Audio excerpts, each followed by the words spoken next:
mən bir daha Azərbaycan Dil və Kültür Ocağının müdiri heyətinin tərəfindən Aygüz Rəfqərzadə sizdən çox təşəkkür edirik ki, bizə vaxt ayırırsınız və dəvətimizi qəbul edirsiniz.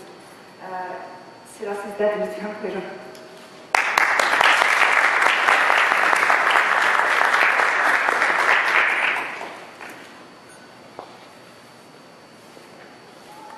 Çox məmnun hörmətli Leyla xanım və salam arz edirəm bütün ustadları və siz əzizlərin hamısının xidmətinizə. Böyük ustadımız Aygüz Rəfqərzadə icazəsi ilə və başqa ustadların icazəsi ilə bu gün mən vaxtınızı alacağım və bir-iki kəlmə danışacağım dil haqqında. Ondan öncə icazə versəniz mən səmimi təşəkkürlərimi bildirim bu Azərbaycan Dil və Kültür Ocağının məsullarının xidmətinə ki, zəhmət çəkirlər hər il və bu mərasimi deməli, ayaqda saxlayırlar, çox-çox sağ olsunlar. Sayğılı dostlar, mənim danışığımın ünvanı dil, mənəvi xuşunət və maddi təməldir. Nəzərə belə gəlir ki, Aygüz Ümumi buyurduqları kimi, maşallah, hər il bərnamə olur, ustadlar danışırlar, yazılır bu haqda, ana dili haqda və deyilir ki, nə qədər müqəddəsdir ana dili, nə qədər doğrudan mənəvi bir varlıqdır, nə qədər ruhi, spiritual bir varlıqdır və ondan gərək gəlir və hamı gərək gəlir olsun və bu haqlarda danışırıq. Ona zaten mən bugün istəyirdim biraz məsələyə ayrı cəmbədən baxaq, bu dil məsələsinə, daha düzü dilin fəlsəfəsi və sosiolojisi baxımından və onun üçün də elə bu ünvanı pişnahar eləmişdim. Məndən soruşardakı dostlar dedilər ki, istəsən danışasan. Və bu maddi təməl deməli, mənəvi xuşunət və dilin özü, dilin əsası fəlsəfi baxımından bu hardan gəlir, kökə hardadır və həmçinin sosiolojik baxımından. Bura getmək üçün gərək gedək bildiyiniz kimi Karl Marx'a və Marx'a getmədən öncə də mən bir qısa verim ki, bizim Azərbaycan kommunisində və elə deməli ocaqlarımızda, bütün dünyada və hətta içəridə də bu günlər hərdən bir bəzi müşahidələr olur ki, buna deyirlər anti-intellektualizm, yəni bilgi-yazada qarşı filan, hər kim Marx'dan zaten danışanda belə bir təsəvvür olunur ki, bu ya bəlilərlə hizb-i tudələr dirayədə, İstanbul'da və ya filan. İstəyirəm burada aydınlıq gəlirəm ki, bu Marx məsələsi, o cür ki, ustadlarımız bilirlər, bir akademik Marxizm vardır ki, fəlsəfə sahəsində, ictimai bilimlər sahəsində, ilm insani sahəsində bunların hamısına bu təsir buraxmış. Və dil sahəsi də ondan fərqlidir. Əgər biz elmi baxımdan, akademik baxımdan istəyək bu işlərin biraz dilinə gedək, görəyəsindən dilə necə baxırlar, akademik mərkəzlərdə və bu dil haradan gəlir, hara gedir, o təhəvvülata və elə də dilin öz roluna qoyulmalı bir siyasi bir varlıq, gərək Marx'dan elə başlayaq. Marx'dan başlamaq onun üçün mühümdür ki, Marx'dan qabaq deməli, bütün fəlsəfə ta ki gəlir yetişir Hegelə da. Hegeldə öz ən uca yüksək deməli təmsilini alır Alman fəlsəfəsində.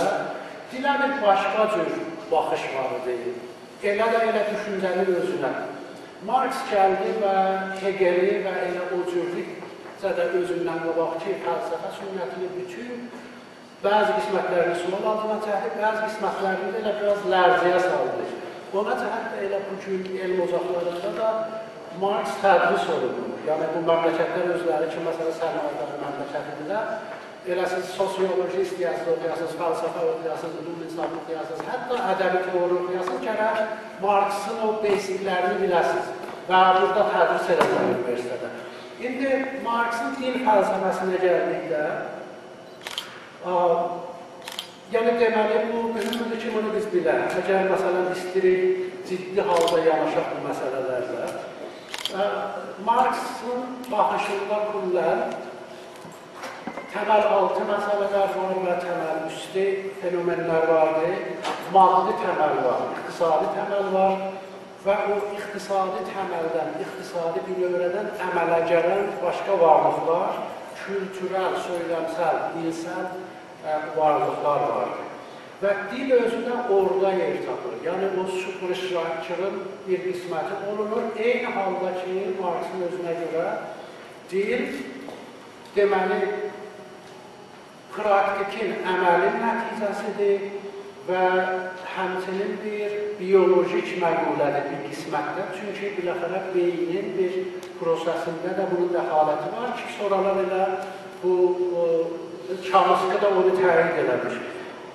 Müntaha, Marx'ın bir sözü var ki, ən son təhlildə, final analysisdə elə dil gedir, o söylemsel məqulələrə qarışır ki, təməl altı dəyərlər, bunlar təməl üstüdürlər. Bu deməkdir, bu nə deməkdir?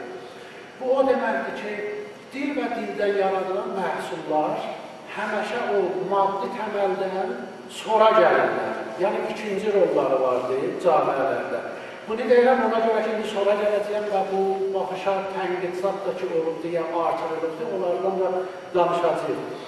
Bunu ən sadə şəkildə baxsaq, belə olur ki, Marx və sünnəti Marksizm deyir ki, fərz edin, siz indi elə bir meşəlikdə, bir cəmiyyədə, bir cəzirədə tək məsələni avahəsiz sərgərdansınız, başqa insanlar orada yoxdur. Sizin əslən dilə ehtiyacı olmayacaq, yəni diliz olmaya siz yaşaya bilərsiniz, survive eləyə bilərsiniz, kültür olmalı yaşaya bilərsiniz, məsələn, məzhəb olmalı yaşaya bilərsiniz, ancaq o maddi təməl olmasa, məsələn, qəza olmasa, öz canınızdan mühafizət eləmək imkanlarınız olmasa, təbii ki, yaşaya bilməzsiniz. Yaşamaq yəni qeyri-mümkündür.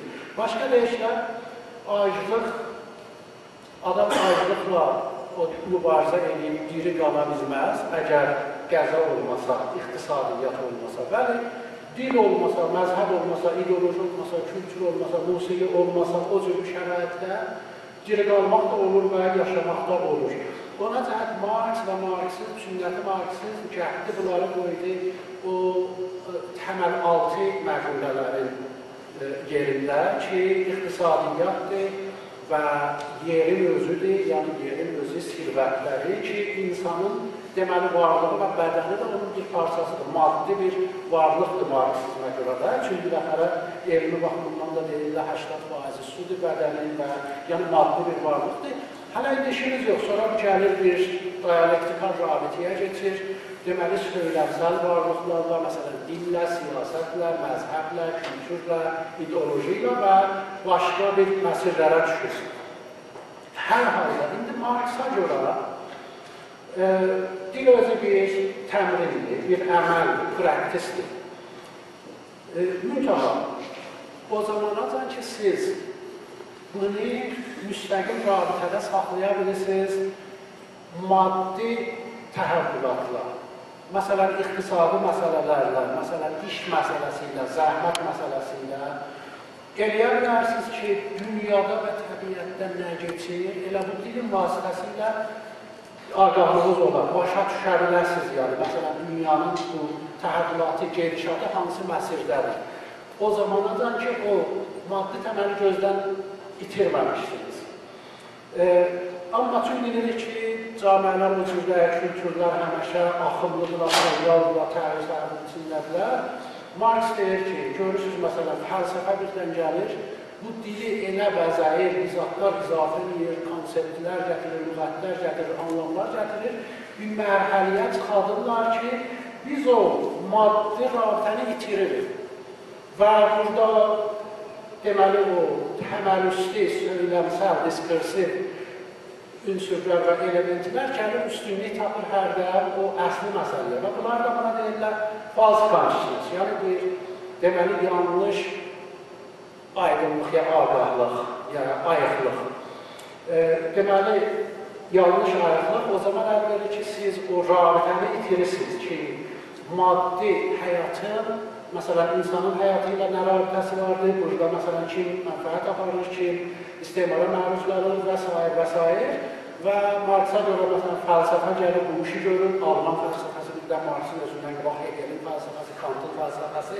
Bunlar biləxərə gəhdilər, dili bir mərhəliyə yetişdilər və siz onun müstəqim halda o maddi rabitələri görə bilməlisiniz.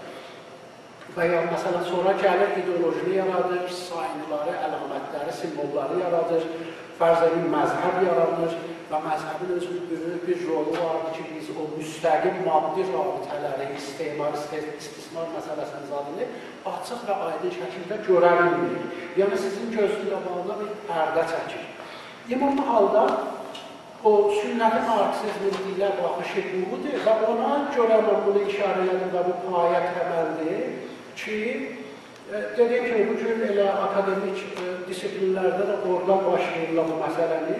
Bu bir yeni baxışıdır ki, Marks gəldi bu dil məsələsinə və kültür məsələsinə və elə də ideoloji məsələsinə. Marksdan da bax, bu baxış yox odur ki, siz bunu ikiyə böləsiniz. Deyəsiniz, bir təməl altı o zirbənai məsələlər vardır ki, şamil olur insanın öz bədəninə və təbiətə və təməl üstü məqülələr vardır ki, şamil olur dilə, kültürə, ideolojiya, məsələn, söyləmə. Ona cəhət o bir, deməli, bir görüş nüqtəsidir, Marksın dilə baxışı buradan. İndi Marksdan sonra müxtəlif alimlər bu məsələni ələ almışlar və öz başardıqları qədər bunu təhlil eləmişlər ki, buradan hara gedirik, aya Marks düz deyə düzlər. Bu həftə baxmayaraq ki, indi biləxərə poststrukturalizm gəlibdir, postmodernizm gəlibdir, hələ yenə də ciddi halda Marksın o orijinal müşahidəsi soru-sual altına gedə bilməmiş. Elə bu cür danışıqlarda həm onu tədris edirlər, həm də bu yeni baxışlar da tədris olunur onun yanında. Və ciddi halda heç kim durub deyə bilmir ki, o maddi təməl ki, Marks müşahidə eləmişdir, yox daha o önəmini əldən vermişdir və hətta elə bu linguistik aləmində ki, bu Noam Chomsky və başqaları yeni nəzəriyyələr zətlər gətirmişlər, onlar da heç %100 ondan ayrıla bilməmişlər ki, indi söhbətimin idaməsində onlara da işarələr edəcəyəm. Deməli, ikinci əsas xidmət bu ərsədə contribution ya başqa bir baxış İtalyalı filosof və mütəfəkkir Antonio Gramsci'dən gəlir. Gramsci deməli, İkinci Dünya Savaşının əvvəllərinə qədər 1937-lərdə zatsa dünyasını dəyişdi. Bunun özünün riştəsi elə dilçilik və dilidir, linguistiksidir, danışqaqlar oxumuşdur.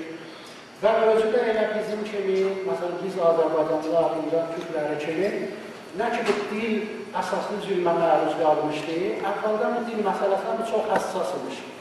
Bunlar o İtalyanın deməli cənubi qismətində ki, Sardiniya deyərlər, bu orada anadan olur və o zaman bunların dili, yəni bütün İtalyanın, demək olar, o 1800-lərin sonlarına qədər İtaliyada bir rəsmi dil yox olmuş. Hərə bir cür dil danışılmış. Bu ki, bu deyirlər, indi İtaliyana məruf oldu, Florens dilini dərvaba.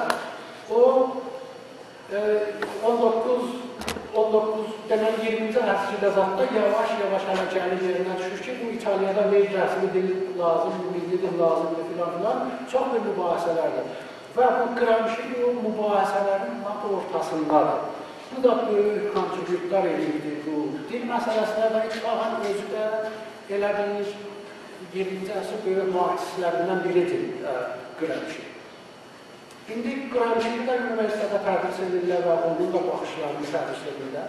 Bir neçə illətə görə ki, elə bugünkü bizim Azərbaycan məsələlərində də bunun çox rəbti vardır. Mən fəqət bir-iki dənə misalına bunu çalışacağım ki, aydınlıq gətirəm. Gramsci gəldi qramerə yenidən baxdı, dilin qramerinə. Bu dedi ki, bir təbii qramer var. Buna dedi ki, spontaneous qramer. Bir də dedi ki, normlaşdırılan qramer, normativ qramer var. İki cürə qramerdən ad aparır. İndi təbii qramer nədir?